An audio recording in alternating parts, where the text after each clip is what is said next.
London, 1855. The season was in full swing, and Lady Violet Edgeworth found herself, once again, in the precarious position of being both the subject of whispers and entirely deaf to them. She moved through the crowded ballroom of the Hartington estate with practiced grace, her emerald gown swishing against the polished floor as she navigated between clusters of London's elite. Each smile she offered was perfectly measured, revealing nothing of the storm beneath. "Lady Violet appears in remarkable spirits," observed Mrs. Cunningham to her circle of confidants, her voice dropping to a theatrical whisper. "Considering her circumstances." "Indeed," replied Lady Whitmore, eyeing Violet from behind her fan.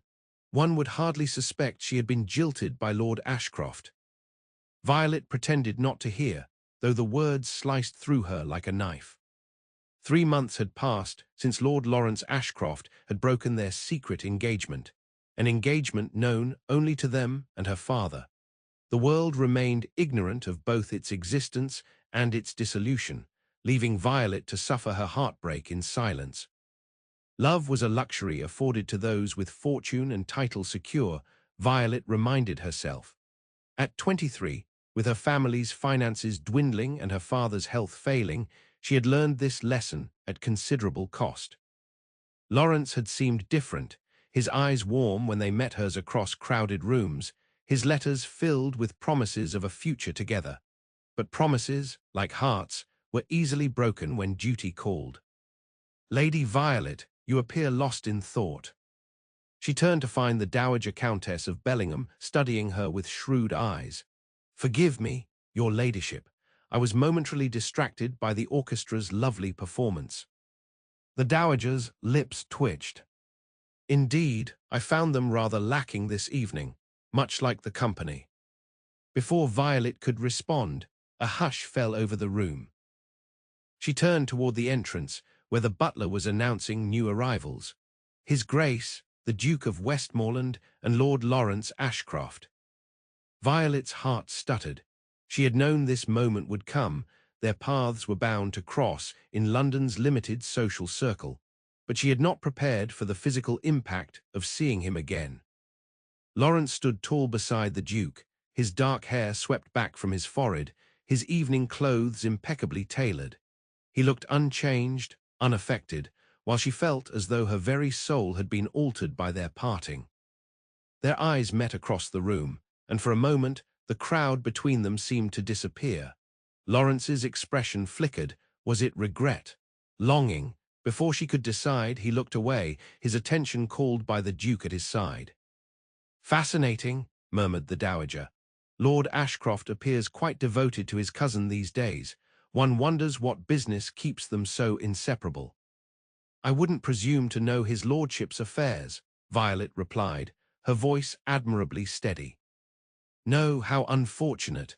I had thought you were better acquainted." The knowing glint in the Dowager's eyes suggested she suspected more than she revealed. Violet excused herself, moving toward the terrace doors. She needed air, needed to escape the suffocating weight of pretense. The night air was cool against her heated skin as she stepped onto the stone terrace. Spring had arrived in London, bringing with it the scent of blooming flowers from the garden below. She closed her eyes, inhaling deeply. Violet.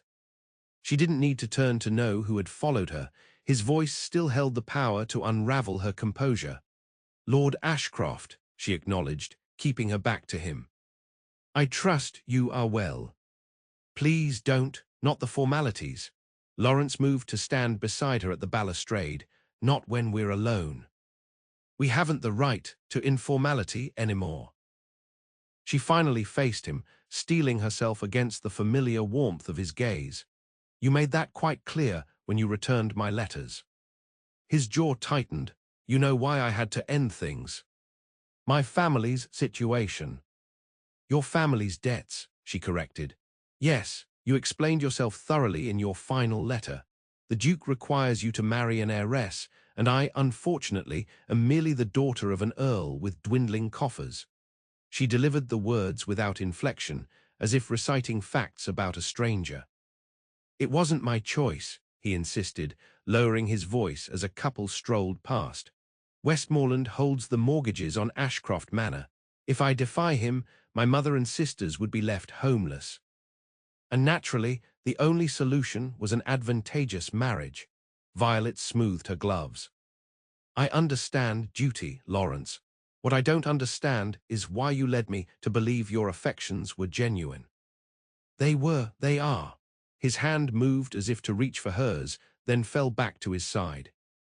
What I feel for you hasn't changed. How convenient that your feelings remain while your promises dissolve. She turned away, unable to bear the sincerity in his eyes. I should return to the ballroom. My absence will be remarked upon. Violet, please. Goodbye, Lawrence. She moved past him, her skirts brushing against his legs. I wish you happiness in your pursuit of fortune. She re-entered the ballroom with her head held high, though her heart thundered in her chest. The evening stretched before her like an endless desert, each minute an exercise in endurance. Later that night, in the privacy of her bedchamber, Violet allowed herself to weep. The tears came silently, years of social training ensuring that even in her grief, she remained composed. Her lady's maid had helped her out of the elaborate gown and loosened her hair from its pins, leaving her in her nightdress before the vanity. My lady, came a soft knock at the door. A letter has arrived for you. Violet frowned, wiping away her tears. At this hour.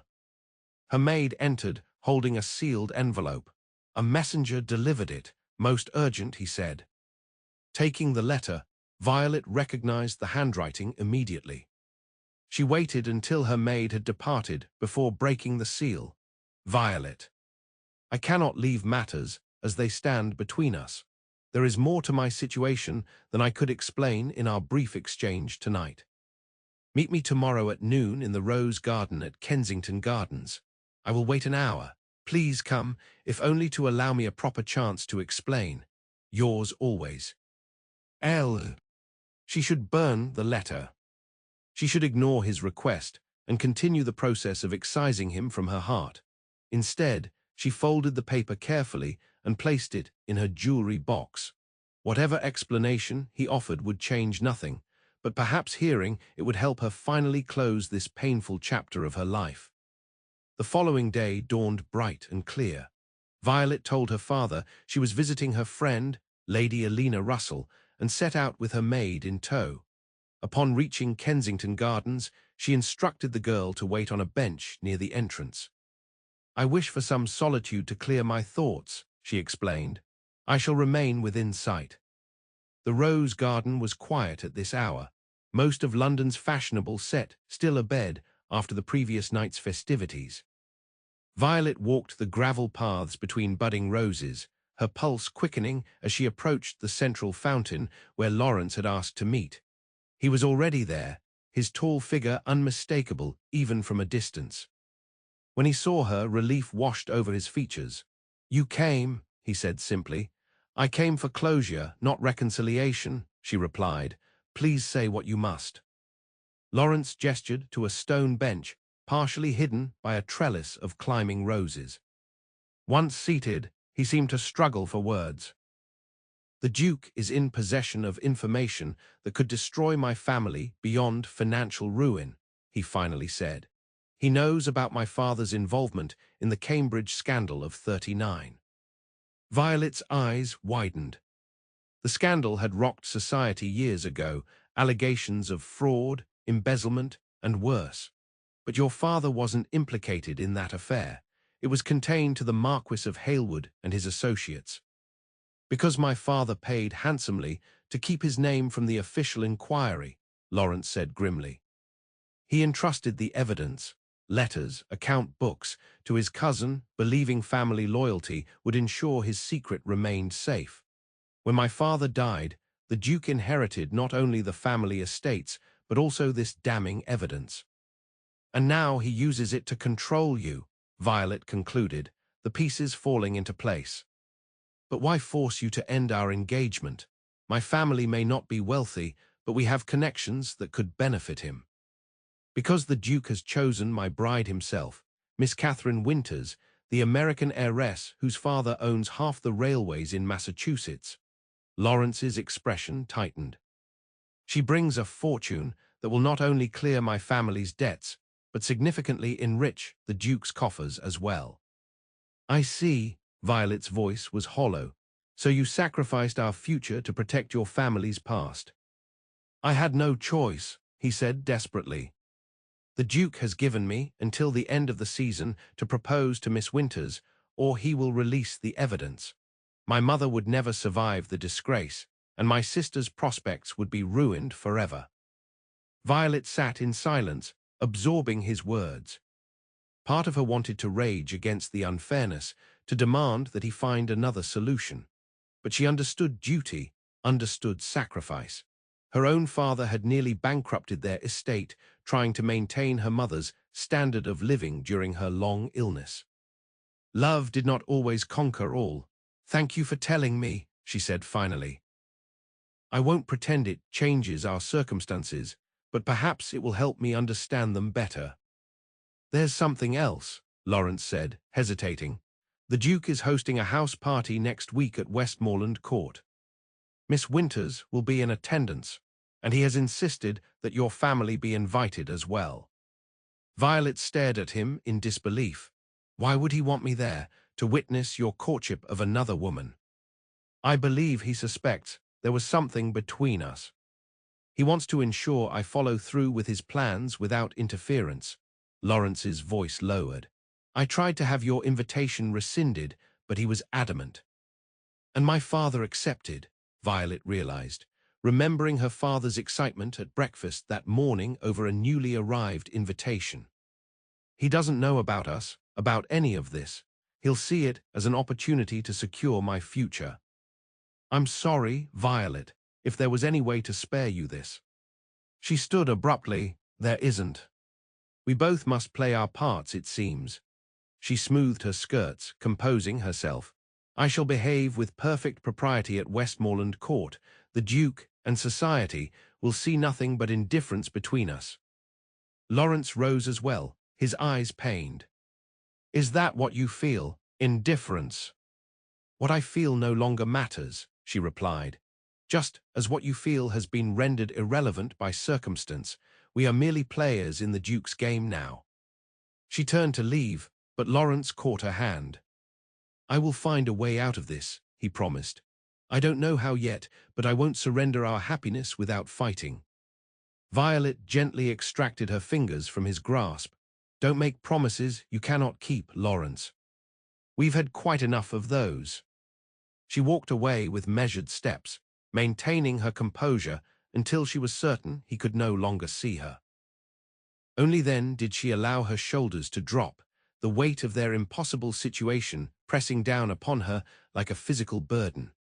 1 week later, the Edgeworth carriage rolled up the long drive to Westmoreland Court. The country estate was magnificent, its pale stone facade gleaming in the afternoon sun. Formal gardens stretched in all directions, and a lake glittered in the distance. It was a display of wealth and power that made Violet's stomach knot with apprehension. Her father, seated opposite her, was oblivious to her distress. The Earl of Moreland had been delighted by the invitation, seeing it as recognition of their family's standing despite their reduced circumstances. This is a fine opportunity, Violet, he said, as the carriage stopped before the entrance. The Duke rarely extends his hospitality to families outside his immediate circle. We must make the most of it. Yes, father, she replied automatically, her gaze fixed on the grand doors where a line of servants awaited them. The Duchess of Westmoreland greeted them in the entrance hall, a cool, elegant woman who assessed Violet with calculating eyes. Lady Violet, how charming to meet you at last. I've heard much about your accomplishments, she said, her smile not quite reaching her eyes. Your Grace is too kind, Violet replied, curtsying. I'm honored by your invitation. Lawrence speaks highly of your family, the Duchess continued. He's in the blue drawing room with our other guests, including Miss Winters. You must meet her, such a delightful girl, and her fortune is quite breathtaking. The deliberate mention of Catherine Winters confirmed Violet's suspicions. The Duchess, like her husband, seemed intent on testing her reaction. The blue drawing room was crowded with aristocrats and their families, all gathered for what promised to be a week of entertainment and intrigue. Violet spotted Lawrence immediately, standing near the windows with a petite blonde woman whose fashionable gown and confident bearing marked her as the American heiress. "Ah, Lord Morland, Lady Violet," the Duke called, striding toward them. "Welcome to Westmoreland Court." The Duke of Westmoreland was a handsome man of 40, with the same dark hair as Lawrence, but colder eyes. He guided them across the room, his hand at Violet's elbow in a gesture that appeared courteous but felt possessive. "Allow me to introduce you to our special guest. Miss Winters, may I present the Earl of Morland and his daughter, Lady Violet." Catherine Winters smiled brightly, her American accent pronounced as she greeted them. "I'm so pleased to meet you both. Lord Ashcroft has been telling me about the distinguished families of the area." Lawrence stood beside her, his expression carefully neutral as he bowed to Violet and her father. "Lady Violet, it's been some time since our paths crossed in London." "Indeed, Lord Ashcroft," Violet replied, her voice steady despite the painful drumming of her heart. "I trust you've been well." "Exceedingly so," the Duke interjected, his smile sharp. "Lawrence has been quite occupied lately, haven't you, cousin? Miss Winters has been introducing him to American customs and ideas." "Quite refreshing." "How fascinating," Violet said, turning to Catherine with genuine curiosity. The American heiress was pretty and clearly intelligent, her blue eyes sparkling with wit. It would be easier if she were disagreeable, Violet thought, easier to resent her for taking what had once been promised to Violet herself. "Lady Violet, I understand you're quite accomplished at the pianoforte," Catherine said. "Perhaps you might play for us after dinner. I'm afraid my own musical education was rather neglected." "I would be happy to," Violet replied, grateful for the neutral topic, "though I warn you, my skills are modest at best." "She's being far too humble," Lawrence said, his gaze lingering on Violet. "Lady Violet plays beautifully.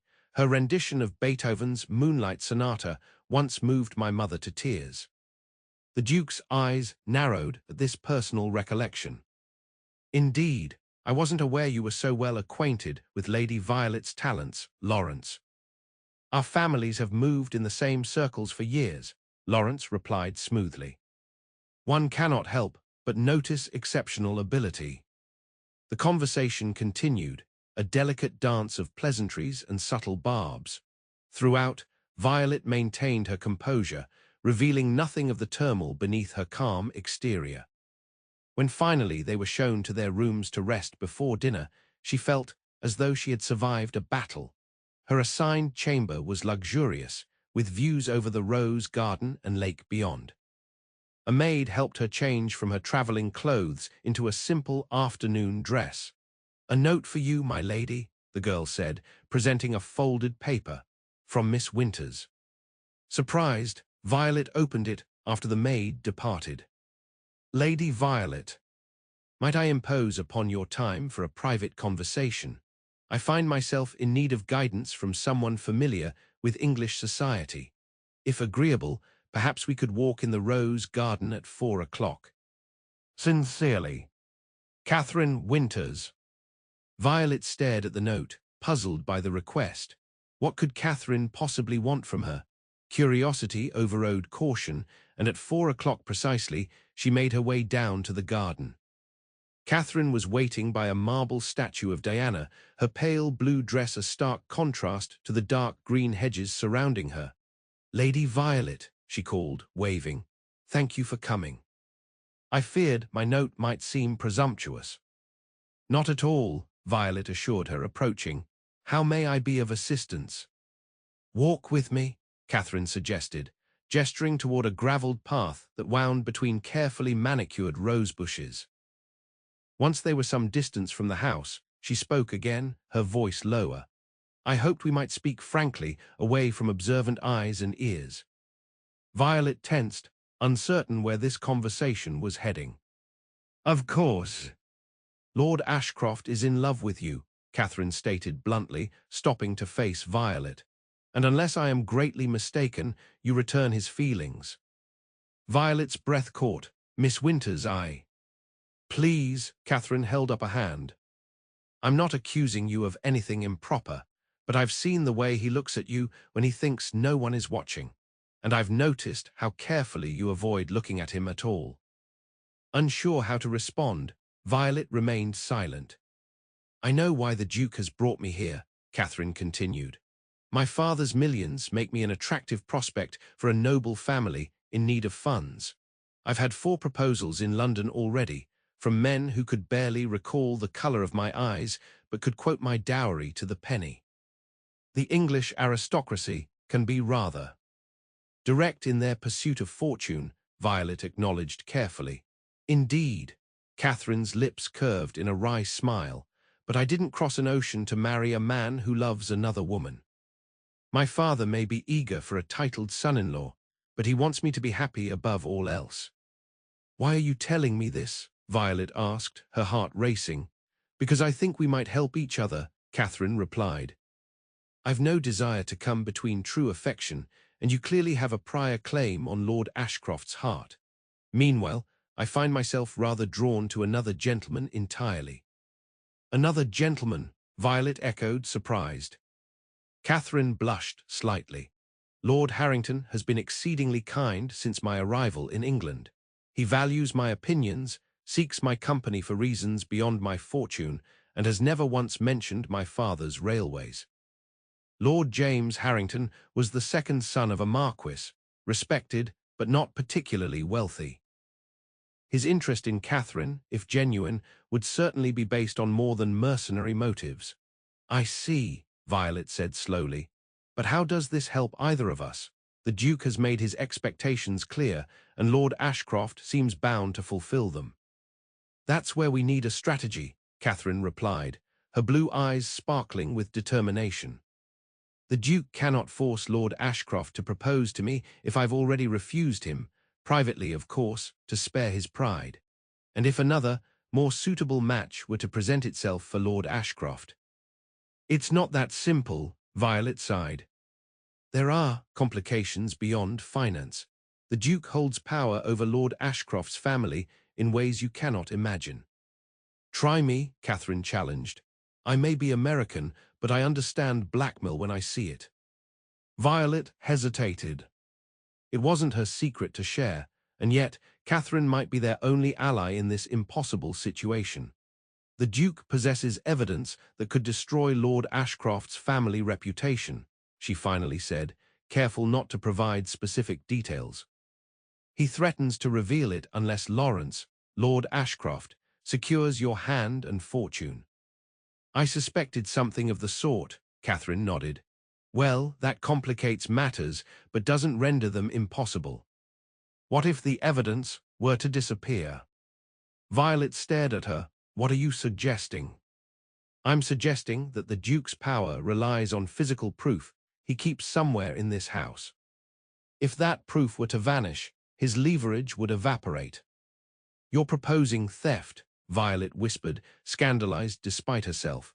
I prefer to think of it as liberating unfairly retained property, Catherine replied with a mischievous smile. My father didn't build his empire by being overly scrupulous about such matters.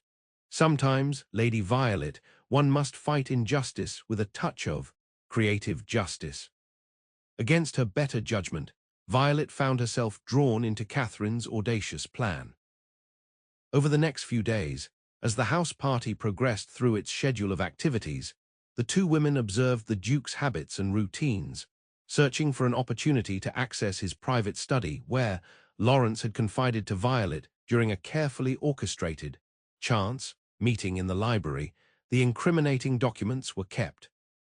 Meanwhile, Lawrence found himself increasingly confused by Catherine's behavior. Though perfectly cordial in public, she avoided private conversations and deflected his tentative steps toward courtship. The Duke, noticing this, grew increasingly irritable. You're not trying hard enough, he snapped at Lawrence one evening, cornering him in the billiard room after the others had retired. The girl shows no sign of attachment to you. I expected an announcement by the end of the week. Perhaps Miss Winters isn't as easily impressed as you anticipated, Lawrence replied, his patience wearing thin after days of pretense. She seems more interested in Harrington's company than mine.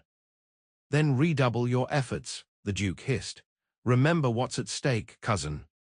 What neither man realized was that Catherine stood just outside the door, having deliberately followed them to overhear this very conversation. Her suspicions confirmed, she hurried to Violet's room to share what she had learned. He's growing desperate, Catherine reported, perched on the edge of Violet's bed. I believe he plans to force Lord Ashcroft's hand soon. We need to act quickly then, Violet agreed, twisting her hands nervously in her lap. But the study is always locked, and the Duke keeps the key with him. Not tomorrow night, Catherine said triumphantly. I overheard the Duchess telling her lady's maid that the Duke plans to join the gentlemen for a midnight swim in the lake, some ridiculous tradition from their Oxford days. It will be our only chance to access the study while he's occupied elsewhere. But how will we get in without the key? Catherine reached into her pocket and withdrew a small metal tool. Another American innovation. My father's secretary taught me how to pick locks when I was 12. He thought it an amusing skill for a young lady to have. Violet gasped, torn between shock and reluctant admiration. Miss Winters, you are either the most scandalous or the most resourceful person I've ever encountered.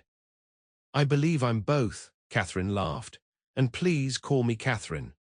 Conspirators should be on first-name terms, don't you think? The following evening unfolded according to plan. After dinner, the Duke announced that the gentlemen would revive an old tradition with a midnight swim, inviting the younger men to join them. The ladies retired to the drawing room for music and conversation, with Violet performing at the pianoforte as requested. As midnight approached, the women dispersed to their rooms.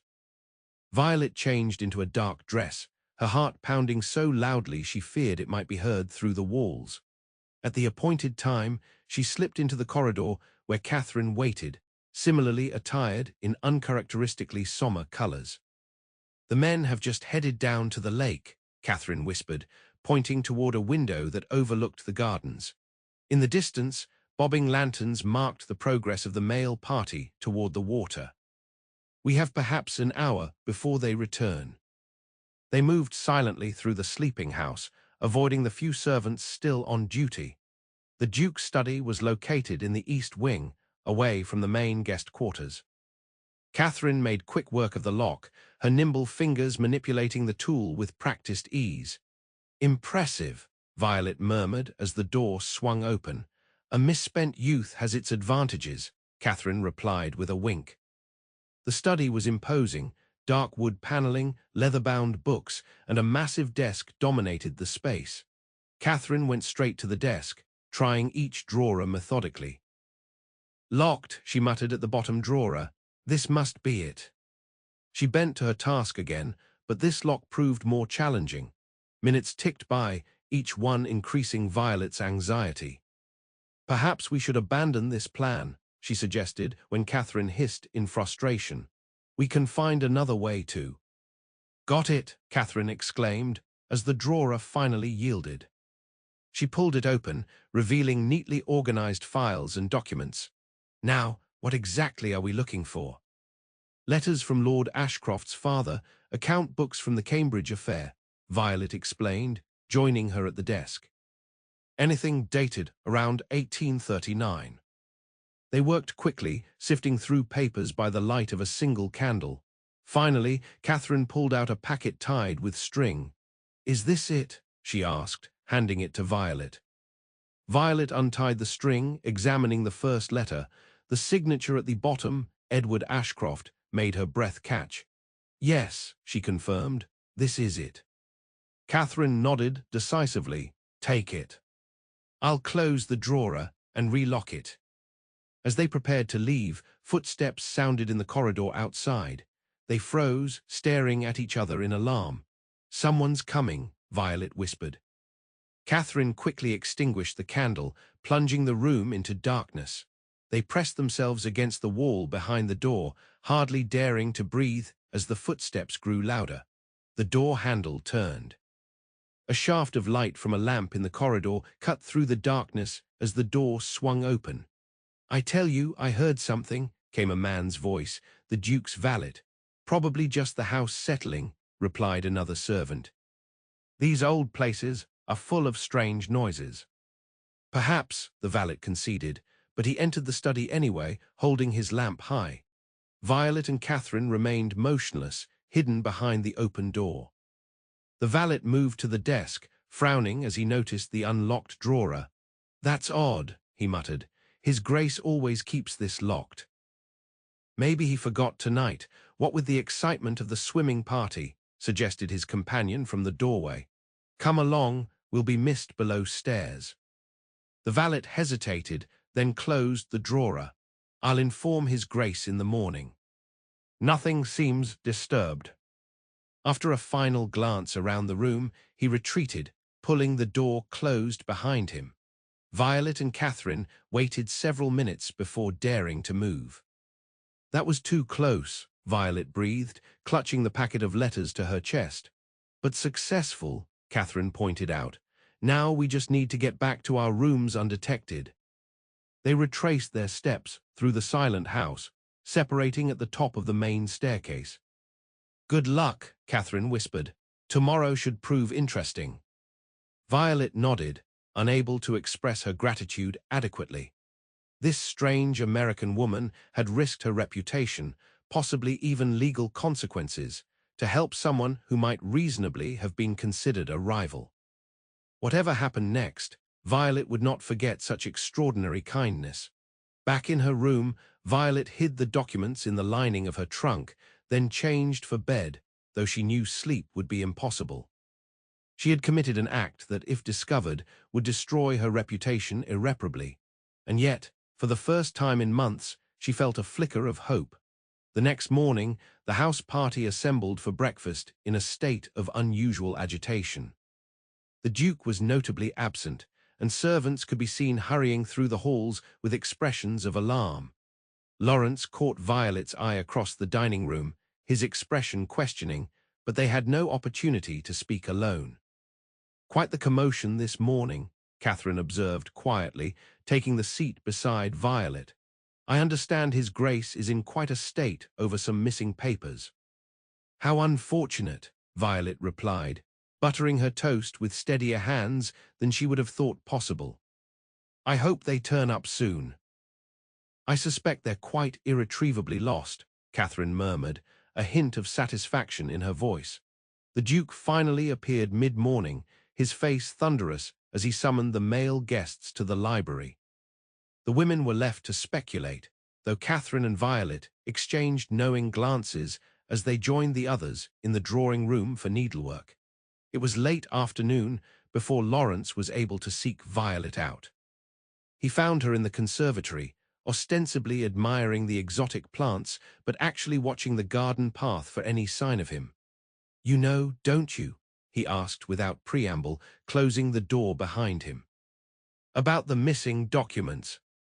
"I've heard there was some disturbance," she replied cautiously.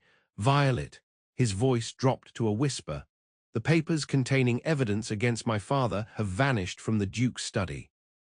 He's beside himself with rage." "How unfortunate for him," she said, unable to keep a note of satisfaction from her voice. Lawrence studied her face.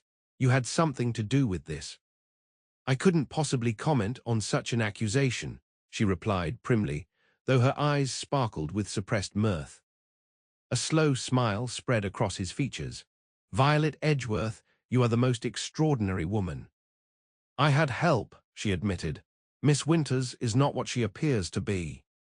"So I'm beginning to realize," Lawrence said. "The Duke is convinced I orchestrated the theft, though he can prove nothing. He's threatened to cut all ties with my family, which would be disastrous for our finances. But preferable to social disgrace," Violet finished for him. "Exactly," Lawrence took her hands in his expression growing serious. "Violet, I know I have no right to ask after breaking our engagement, but I must know, do you still care for me? Could you forgive me for the pain I've caused you?"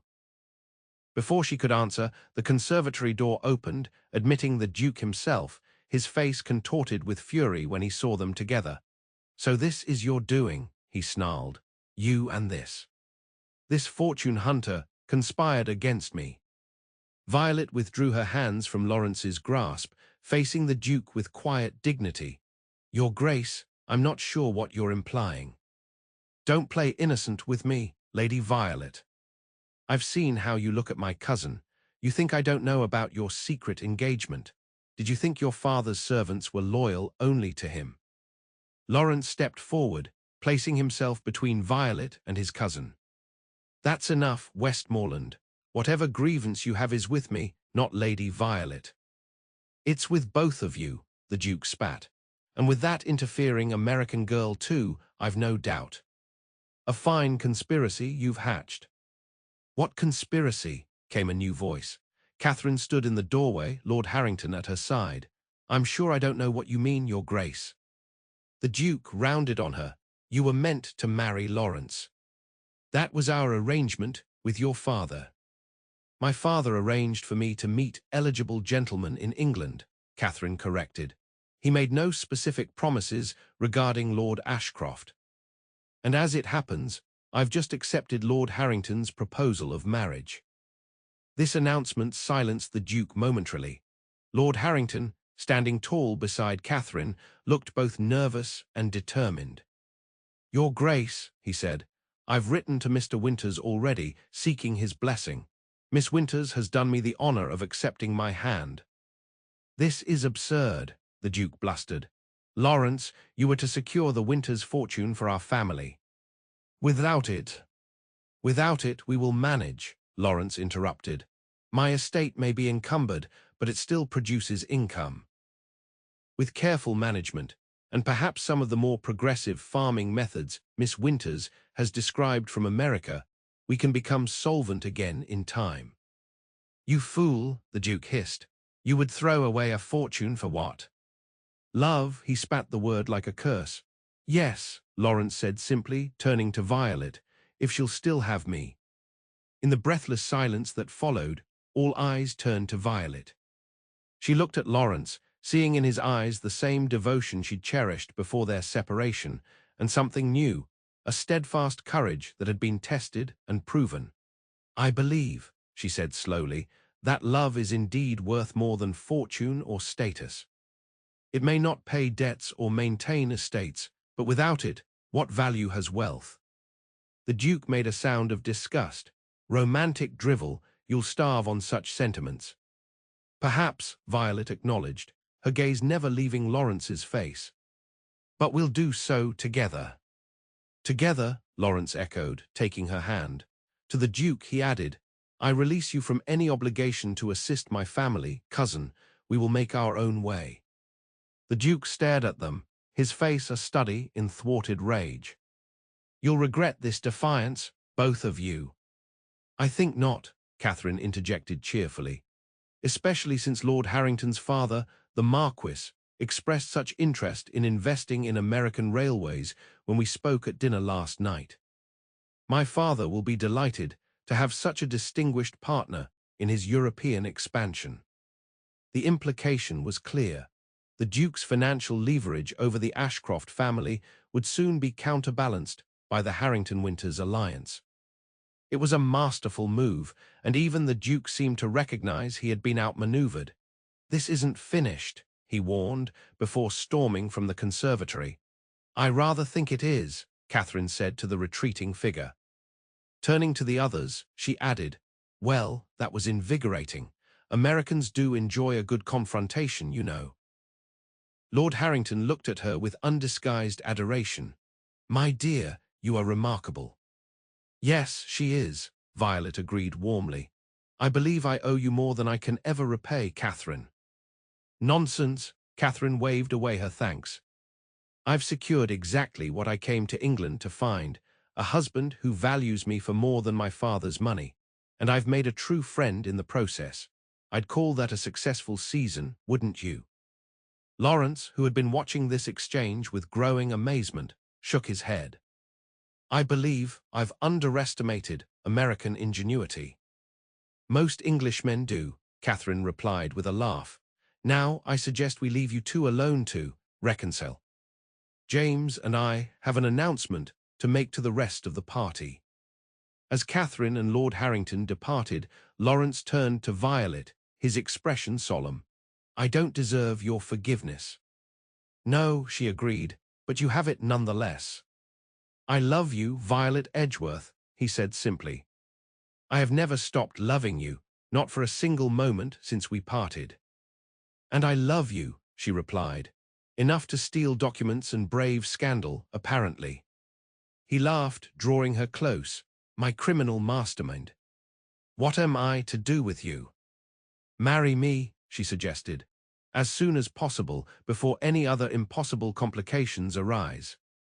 With pleasure, he murmured, before lowering his lips to hers. 3 months later, on a perfect summer morning, Lady Violet Edgeworth became Lady Ashcroft in a simple ceremony at her father's country estate. Catherine and Lord Harrington stood as witnesses, having postponed their own wedding journey to attend. You realize, Catherine whispered to Violet as they prepared for the ceremony, that we've created quite the scandal. The Duke has been telling anyone who will listen that you stole from him. Without proof, it's merely malicious gossip, Violet replied serenely. And oddly enough, the Dowager Countess of Bellingham has taken it upon herself to squash any such rumours. She finds the Duke's behaviour unconscionably poor form, apparently. The Dowager is formidable, Catherine agreed. Though not nearly as formidable as you, my friend. Violet smiled, adjusting her veil. I've learned that love requires courage. Sometimes it demands that we become more than we believed possible. A lesson worth learning, Catherine said, squeezing her hand. Later, as Violet stood beside Lawrence exchanging vows, she reflected on how utterly her beliefs had been transformed. Love was not a luxury reserved for the fortunate, nor was it a weakness to be guarded against. It was instead a source of unexpected strength, the courage to fight for happiness against all odds. As Lawrence slipped a ring onto her finger, his eyes never leaving hers, Violet knew that whatever challenges they might face in the years ahead, they would face them together. No secret engagements, no false promises, no sacrifices made in isolation. Just truth, courage, and the enduring power of a love that had overcome every obstacle placed in its path. In the back of the small country church, the Dowager Countess of Bellingham dabbed at her eyes with a lace handkerchief. Young love, she murmured to her companion. How refreshing to see it triumph over scheming and avarice for once. Indeed, your ladyship, replied the companion. Though I understand Lord and Lady Ashcroft will be spending their wedding journey in America, learning about modern farming methods from Mr. Winters himself. Most unconventional. The Dowager's lips curved in a smile. Unconventional, perhaps, but practical. I believe Lord Ashcroft has married not just a beauty, but a woman of considerable resource and determination. His future and his estate will be the better for it. And so it proved to be. In the years that followed, Lawrence and Violet transformed Ashcroft Manor into one of the most prosperous estates in the county, combining traditional English farming with innovative American techniques. Their home became known for its warmth and hospitality, hosting frequent visits from Lord and Lady Harrington, whose Anglo-American business ventures had indeed rendered the Duke's financial leverage obsolete. As for the stolen documents, they remained safely hidden, a secret known only to those who had risked everything to secure their happiness. Sometimes, in quiet moments by the fire, Lawrence would look at his wife and marvel at how close they had come to losing each other, and how fortunate they were that love, courage, and a rather unconventional American heiress had conspired to give them their happy ending.